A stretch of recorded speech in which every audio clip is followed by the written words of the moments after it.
Hello दोस्तों, तो आज हम लोग पढ़ने वाले हैं अवतल दर्पण और उत्तल दर्पण में क्या अंतर है। ये जो प्रश्न है आपके बोर्ड एग्जाम की दृष्टि से बहुत ही महत्वपूर्ण प्रश्न है, इसलिए हमने इसको VVI मार्क कर दिया है। ये जो प्रश्न आपके एग्जाम में पूछे जा सकते हैं, तो वीडियो को शुरू से अंत तक बने रहिएगा, क्योंकि ये जो जितना भी अंतर हम बताएंगे आपको कॉन्सेप्ट के साथ पूरा क्लियर हो जाएगा। तो शुरू से अंत तक वीडियो में बने रहिएगा। तो वीडियो में आगे बढ़ने से पहले मैं सुमन मौर्य आपका स्वागत करता हूँ अपने प्यारे से यूट्यूब चैनल बिहार और पाठशाला में। तो आइए शुरू करते हैं। अवतल दर्पण और उत्तल दर्पण में क्या है। तो अवतल दर्पण ये दोनों जो है गोलीय दर्पण का भाग है। गोलीय दर्पण किसे कहते हैं? तो ऐसा दर्पण जिसका परावर्तक सतह गोल होता है उसे क्या कहते हैं? गोलीय दर्पण। तो अवतल दर्पण अगर जो बनाना रहेगा हम लोग तो क्या करते हैं, पिछला वीडियो में हमने आपको बताया था कि अवतल दर्पण बनाने के लिए गोलीय दर्पण के बाहरी भागों को रंगा जाता है। तो ये देखिए हो गया गोलीय दर्पण। जब इसके बाहरी भागों को रंग देंगे तो ये जो दर्पण बन जाएगा ये हो जाएगा अवतल दर्पण। तो अवतल दर्पण हो गया। जब गोलीय दर्पण के हम लोग बाहरी भाग को रंग देते हैं तो अवतल दर्पण, और जब गोलीय दर्पण के हम लोग भीतरी भाग को रंग देते हैं, जैसे ये हो गया गोलीय दर्पण और इसके भीतरी भाग को हम लोग रंग देते हैं, तो ये जो दर्पण का निर्माण होता है इसे बोलते हैं उत्तल दर्पण। तो दोनों में क्या अंतर है इसी को आज हम लोग जानेंगे। देखिए अवतल दर्पण में क्या है, ये जो रंगा हुआ भाग है इसको बोलते हैं रजतित भाग। जो रंगा हुआ भाग रहता है, जो सिल्वर का परत चढ़ा हुआ रहता है उसको बोलते हैं रजतित भाग, और उसके सामने जो होता है उसको बोलते हैं परावर्तक सतह। इसको क्या बोलते हैं? परावर्तक सतह। ये जो सतह है इसको बोलते हैं परावर्तक सतह, और ये हो गया रजतित भाग। तो अवतल दर्पण में हम देखते हैं कि अवतल दर्पण में जो परावर्तक सतह कैसा है? धंसा हुआ है। ये हो गया परावर्तक सतह। परावर्तक सतह कैसा है? धंसा हुआ है। जबकि इसमें देखते हैं तो परावर्तक सतह कैसा है? उठा हुआ है, यानी कि क्या है? उभरा हुआ है। इसको क्या बोलेंगे कि उभरा हुआ है। तो पहला अंतर हमारा ये हो गया कि अवतल दर्पण में परावर्तक सतह क्या होता है? धंसा होता है, और उत्तल दर्पण में परावर्तक सतह कैसा होता है? उभरा होता है। दूसरा अंतर हम लोग क्या जानते हैं कि अवतल दर्पण जो है जब इसमें कोई प्रकाश की किरण आएगा तो ये सभी किरणों को क्या करता है? एक बिंदु पर मिला देता है। सभी किरणों को एक बिंदु पर क्या करता है? मिला देता है। जैसे इधर से भी किरण जाएगा तो एक बिंदु पर सबको क्या करेगा? मिला देगा। इसीलिए इसको अवतल दर्पण को क्या कहा जाता है? सभी किरणों को एक बिंदु पर मिला देता है, इसीलिए इसको बोलते हैं अवतल दर्पण को अभिसारी दर्पण। अभिसारी दर्पण। अवतल दर्पण को क्या कहते हैं? अभिसारी दर्पण। क्यों कहते हैं अभिसारी दर्पण? क्योंकि सभी किरणों को क्या करता है? एक बिंदु पर मिला देता है। जबकि उत्तल दर्पण क्या करता है कि सभी किरणों को फैला देता है। जैसे मान लीजिए कोई किरण है तो क्या हुआ? फैल जाता है। इस पर पड़ने के बाद ये क्या होता है? फैल जाता है। तो इसीलिए इसको क्या कहते हैं? अपसारी दर्पण। अपसारी दर्पण। तो इसमें दो अंतर हमने आपको बता दिया कि अवतल दर्पण में क्या है कि परावर्तक सतह धंसा रहेगा, और वस्तु को ये क्या करता है? सभी प्रतिबिंब को एक जगह बनाते हैं, यानी कि प्रकाश को एक जगह पर एकत्रित कर देता है, इसलिए इसको क्या कहते हैं? अभिसारी दर्पण। उत्तल दर्पण में क्या होता है कि इसका परावर्तक सतह उठा होता है, यानी कि उभरा होता है, और सभी किरणों को फैला देता है, इसलिए इसको क्या कहते हैं? अपसारी दर्पण। पहले इस दोनों अंतर हम लोग लिख लेते हैं कि अवतल दर्पण में और उत्तल दर्पण में क्या अंतर। तो पहला अंतर हो गया इसका परावर्तक सतह, इसका परावर्तक सतह कैसा होता है? इसका परावर्तक सतह धंसा होता है।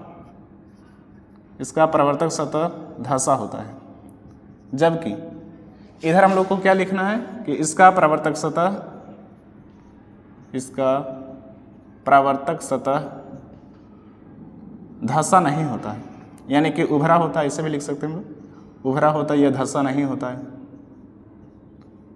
जैसा कि आप लोग यहाँ पर देख भी रहे होंगे, इसका परावर्तक सतह धंसा और इसका परावर्तक सतह क्या है? उभरा। दूसरा अंतर हमने आपको बताया कि अवतल दर्पण को क्या कहते हैं? अभिसारी दर्पण कहते हैं, और उत्तल दर्पण को क्या कहते हैं? अपसारी दर्पण क्यों कहते हैं? तो यहाँ लिखना है अवतल दर्पण को, अवतल दर्पण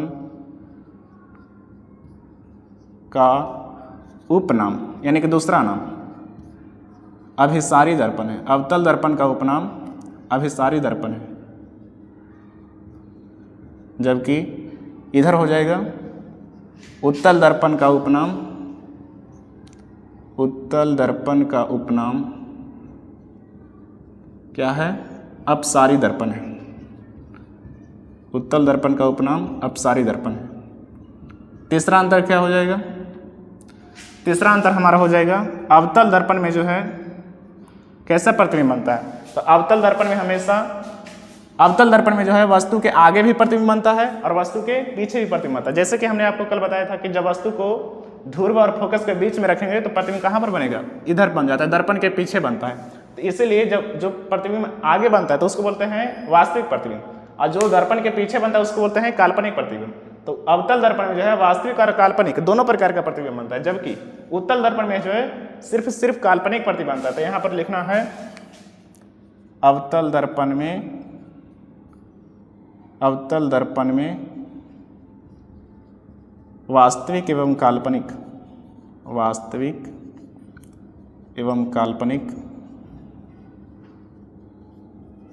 दोनों प्रतिबिंब बनता है।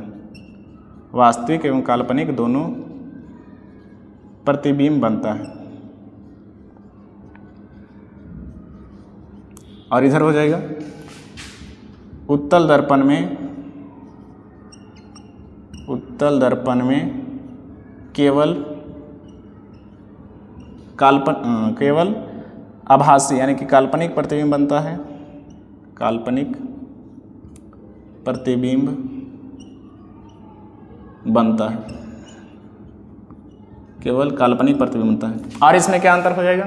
तो हम लोग जानते हैं कि अवतल दर्पण में वास्तविक और काल्पनिक दोनों प्रकार का प्रतिबिंब बनता है। तो वास्तविक प्रतिबिंब क्या होता है? उल्टा होता है। और काल्पनिक प्रतिबिंब कैसा होता है? सीधा होता है। तो यहाँ पर लिख सकते हैं इसमें उल्टा और सीधा दोनों प्रकार का प्रतिबिंब बनता है, जबकि इसमें जो है काल्पनिक प्रतिबिंब होता है जिसके कारण क्या होता है? सिर्फ सीधा होता है। इसमें सिर्फ सीधा प्रतिबिंब बनता है।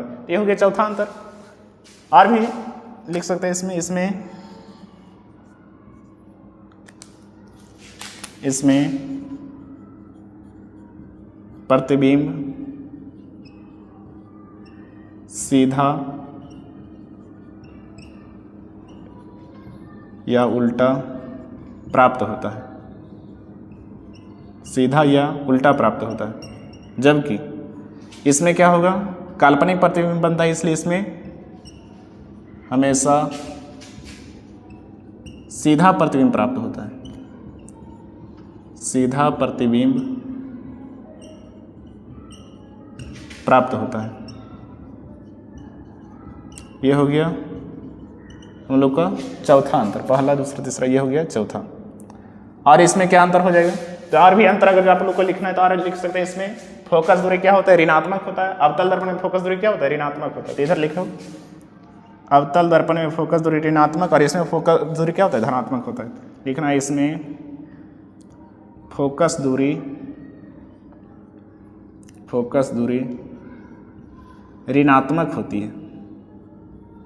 इसमें फोकस दूरी ऋणात्मक होती है। और इधर हो जाएगा इसमें फोकस दूरी धनात्मक होती है। इसमें फोकस दूरी